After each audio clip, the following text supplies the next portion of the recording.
Welcome back. Let's talk a little bit more about Starfield. Happy Starfield Day, by the way, to everybody who now has full access to the game if you didn't get like the Super Deluxe Edition. And yeah, I want to talk about some more Starfield. I've played about 50 hours or so now. In the last video, I was around 10 hours, and I gotta say, the game has definitely opened up quite a bit more. I'm around like level 32 or 33 now, I can't quite remember which one. And my opinions on some things have definitely changed, and other ones have been reinforced, and in both good ways and bad ways, so let's just dive in and talk about it, I think. So one of the first things I've noticed in the process of leveling up is how much better the combat gets. I do agree with a lot of people's opinions that I've seen online that the first 10 to 12 hours or so of the game is probably the weakest part. There's not a lot going on with the combat, with the weapon variety. A lot of them don't feel impactful. I think a lot of that is because they're like lower level weapons. There's a lot of SMGs and things that don't have a lot of kick when you're using them. So the combat really isn't as satisfying.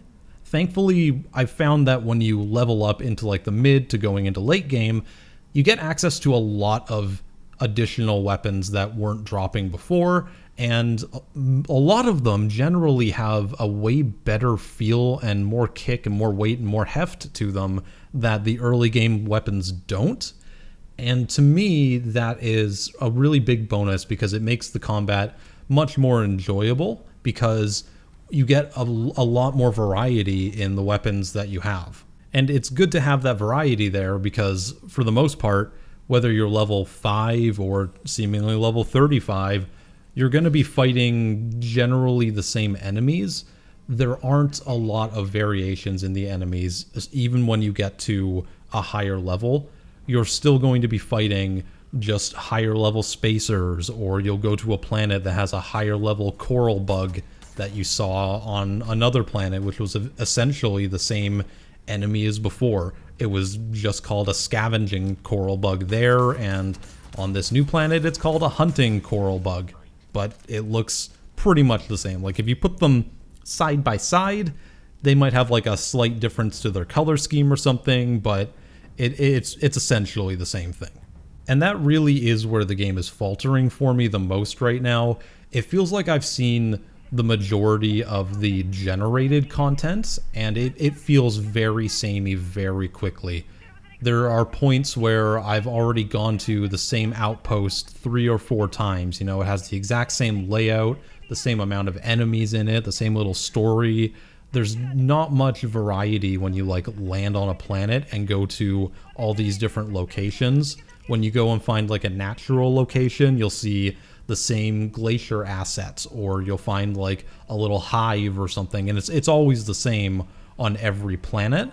And I just kind of expected a little bit more, like even different models for some of these things would have been very well appreciated, because then you're not just feeling like you're on the same planet with a different colored tree or like a different colored like enemy alien. And that's not to say I don't like the planets themselves. There is a good variety in how a lot of them look, but there isn't so much variety that you feel like you're always coming across new things. If you're not doing like an officially made side quest with a location, everything is going to start being reminiscent of stuff that you've seen before. And unfortunately, that actually permeates into the main storyline of the game as well.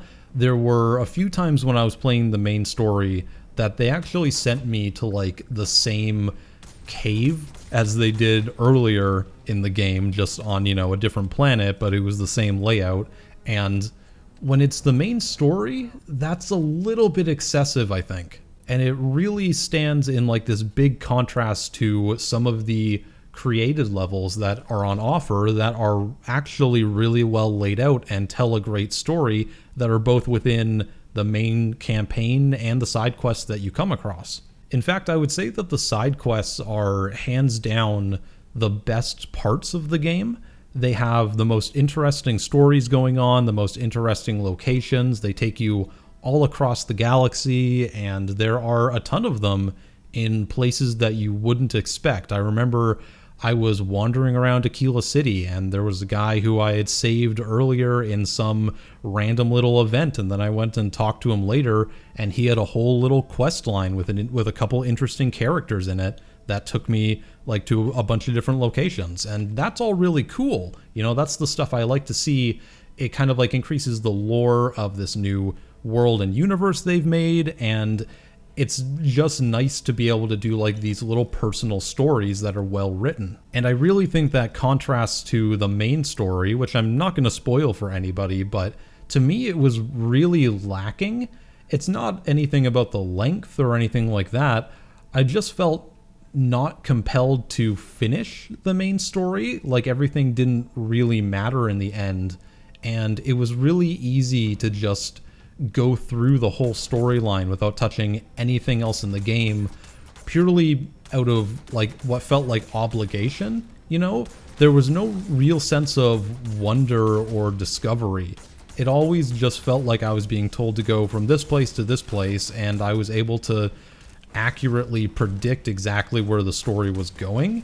And for a game where the main story is all about, you know, Constellation discovering the unknown, it never really felt like anything was unknown. You were always chasing something that somebody else had discovered already, and I found that to be really disappointing when I compare it to some of the really cool quest lines and the awesome writing that was present in the side quests that I had done.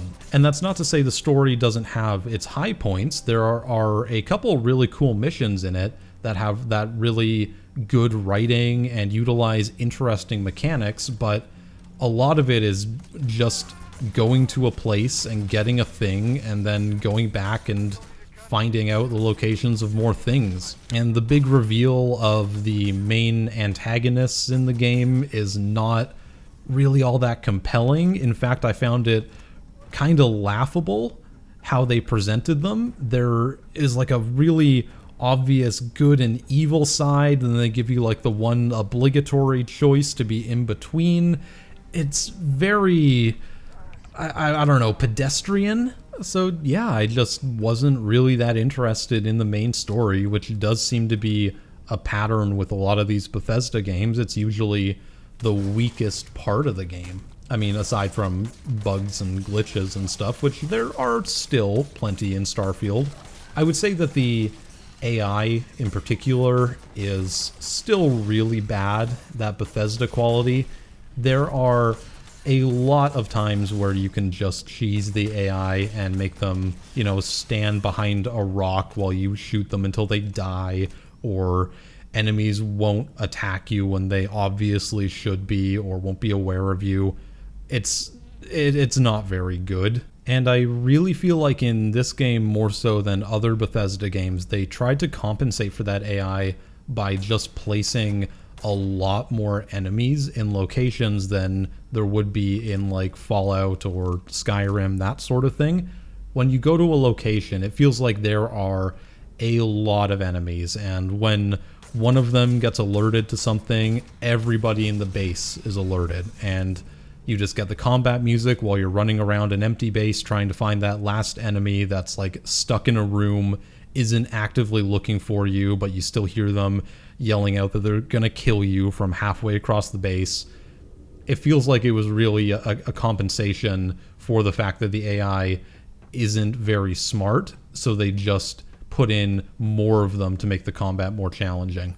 But that's not to say that the combat isn't good. Like I said before, I'm enjoying it much more than I did at the start of the game, because you have access to a way bigger and more powerful variety of weapons, and you can find ones that are really fun to use. And once you mod them out, very similar to Fallout 4, they can really pack a punch, and it can feel really great to blast through a bunch of enemies on like a spaceship that you're trying to steal and stuff like that. I will say that the amount of weapons and armor is a little confusing to keep track of. Not that there's too many. I love that there are so many different options for weapons and armor, and you can get legendary variants of them and all that stuff, but there is not really that clear of a hierarchy in how powerful all of these different weapons and armor are. So, like, let's take Skyrim, for example. When you're getting more powerful weapons in that game, there's more or less a clear hierarchy in the different weapons that you find. So you have, like, iron is the weakest, and steel is the second weakest, and it goes up to, like, dwarven and orcish, and eventually you get to ebony and daedric weapons and armor. And it kind of just inherently makes sense, but in Starfield there are so many options for weapons and armor, and that's a good thing. I enjoy having that many options, but the way that they're presented doesn't give you that clear hierarchy where you know exactly which one is better than the other. And you can obviously look at the stats to figure out which armor is better if you want to, but the problem with that is that there's so many variables in the stats that you're looking at, you don't necessarily know which ones are better. And that was designed to make every piece of armor more situational, so you can make the thing that, you know, benefits your playstyle the most, but I just feel like there are too many stats to be keeping track of, and it can just make finding the right weapons and armor for you a little bit more confusing than I feel it has to be. And to me, that's a running theme in the game. I feel like a lot of systems are more complicated than they should be. That really comes into play with things like the Outpost building, for example. Every different piece that you need to build in an outpost, or you have the option to build, takes a different resource. And there are so many different types of resources in this game. There are many elements from the periodic table, there are different manufactured resources that you can find, and if you want to build one thing, you use your resources, but then you want to build another thing and it takes totally different ones, and you won't have the ability to get all of those different resources from the same planet. So you end up just kind of like flying back and forth from the marketplace to try to find the resources that you need, but usually they only have like 20 aluminum that you need, or 20, I don't know, argon, for example. So you don't really get enough that you can stockpile it like you would in Fallout 4, where you were really just picking up a lot of junk and storing it, and every piece of junk would be associated with a specific resource. And obviously you can go and mine all this stuff if you want to, but every planet has different resources, so if you're trying to build on a planet that doesn't have the thing that you need, you're going to be opening up the menu and going to a different planet just to go find that one thing and then taking it back to your base again so you can make that one item, and then all of a sudden you're out of another resource, so you have to go back out there and find another one. It makes building outposts to me take a lot more time and effort and become less enjoyable than building settlements was in Fallout 4. And I do think that that's mostly down to the amount of different things that you need to create everything in the game, but it also comes down to the UI and the map system, which is really, really bad. I can't say anything different about it. It might be the worst one in a Bethesda game, because again, it's overly complicated and there are so many levels to it that whenever you need to use it, especially to travel, you're going through potentially like 4 different screens just to find the place that you want to fast travel to. And like I said, when you're doing things like outpost building that will require you to go from one planet to another back and forth quite a bit, you end up spending a lot of time in menus that have transitions in them when you go from like the planet screen to the system screen and then the galaxy screen. It all makes it take longer than it should, and it can be very frustrating. So I fully expect there to be some mods coming out very soon that eliminate a lot of these animations, for example, to make traveling to different places a lot easier. And a lot of the same stuff applies with the inventory management screen. It's really not laid out very well at all. Again, this is more of a Bethesda issue. They usually make their inventory systems more of a console version, so it's easier to use with a controller. And when you're on the mouse and keyboard, it can be quite difficult to navigate, or just more annoying, because most PC games have a better laid out system. There's also just, quite frankly, a lot of weird and baffling decisions that, again, I think will be fixed by mods.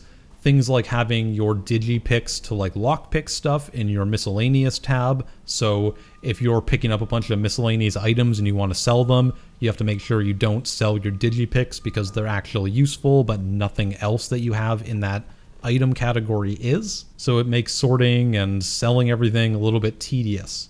You know, like a lot of quality of life improvements could be made that I kind of expected there to be, considering this is like the 5th time that they've attempted this, right? So things like being able to lock your equipment so that you can just hit a button to sell everything and you don't lose all your stuff, or locking stuff to your companion so that when you hit the take all button, you just take all the stuff that you set them up with when you were out exploring. Things like this that again are going to be fixed by mods because they are, quite frankly, very obvious, but they really should be in a modern game at this point because they've been in every other game that has ever come out. So another problem that I've run into is in regards to the economy and the amount of credits that vendors have available versus the amount of stuff that you loot in the game. This has always been a problem with Bethesda games. You usually end up like looting tons of armor and weapons and miscellaneous items, and then you go and sell a few of them to one vendor, then they run out of money, so you have to go and find another one to sell your stuff to. But it feels like it's worse in Starfield for some balancing reason that I'm going to assume was them trying to make the player not super rich really early on and be able to just buy the best ships that were available. So I feel like the vendor credits that like every vendor has was probably lowered at some point. And because of that, you have like every vendor with, say, 5,000 credits at their disposal. There are some vendors that have up to 10,000 or just above that, but most of them, it's usually like a flat 5,000 or so. And most of the weapons and outfits and apparel that you can get usually sells for around 1,000 to 3,000 credits at the higher end.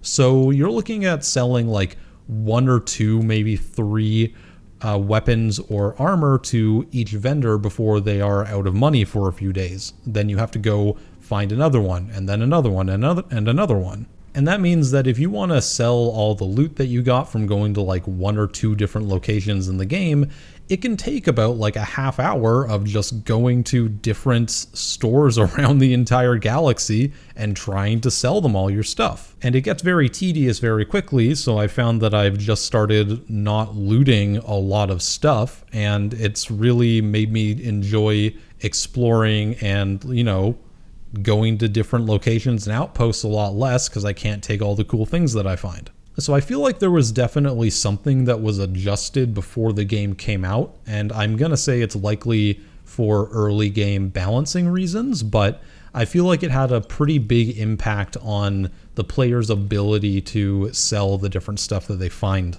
So I feel like I'm complaining a lot about this game, and there are going to be people who are assuming that I don't like it. And honestly, that couldn't be further from the truth. I'm actually really enjoying the game, especially now that I'm done the main story and I'm just flying around to wherever I want to. I'm choosing what I want to do. I'm exploring, I'm building my ships, I'm building new outposts, I'm doing side missions, companion storylines. All that stuff is really fun. The stuff that I'm talking about is just things that I really wish were there or improved upon because it would make the game better and even more enjoyable. You know, having a little bit smarter AI or some more goings on when you're just exploring a planet and you're not at a specific location, or more variety in those locations would just flat out make the game better. In addition to, you know, things like improving the inventory system and the UI to not be a giant hassle to have to use whenever you want to go somewhere. And there's so many times that I'm playing the game that I'm totally immersed in everything that's going on. You know, I'm just running around, scanning stuff, exploring things on an unknown planet, trying to find a really good spot for my outpost, or I'm in like the depths of New Atlantis, exploring the seedy underworld and getting roped into quest lines, and I'm totally immersed. It's really just these things on the fringes that take away a little bit of that enjoyment and build some frustration while you're playing because you're trying to do something, but the systems in the game or the AI is making it more difficult to do it than it should be. So yeah, those are my thoughts after about 50 hours of play. I'm probably going to do like one more video when I'm, 80 to 100 hours in, because I'll easily get there. And I'll talk more in depth about like the storyline at that point and everything, maybe do like a spoiler discussion, that sort of thing. But for now, those are my thoughts on Starfield. And I don't want anyone to think that I dislike the game. Like I said earlier, I'm really enjoying it. I honestly am. And all the criticisms I have are based out of love, because I actually think that they've created something really interesting. And I think that it's going to have a long lifespan. And I'm honestly very happy that the product that was released is as bug-free as it is. I've only crashed, I think, once or twice in my entire playthrough, which is very rare for a Bethesda game for sure. And I've only run into, I think, one mission-breaking bug that resolved itself when I reloaded the game. So either I've been very lucky or there hasn't been a lot of stuff that's been causing issues in the game, which is honestly astounding and pretty awesome. There's of course like little things, like maybe a body gets stuck in a doorway and kind of does like a weird little jiggle on the ground, but that's not really that big a deal. That happens in every game and it doesn't break the experience in any way. So those are my Starfield thoughts. Hope you guys enjoyed. If you did, consider subscribing and giving this video a like, or don't. It's up to you. I don't really care. Talk to y'all later. Goodbye.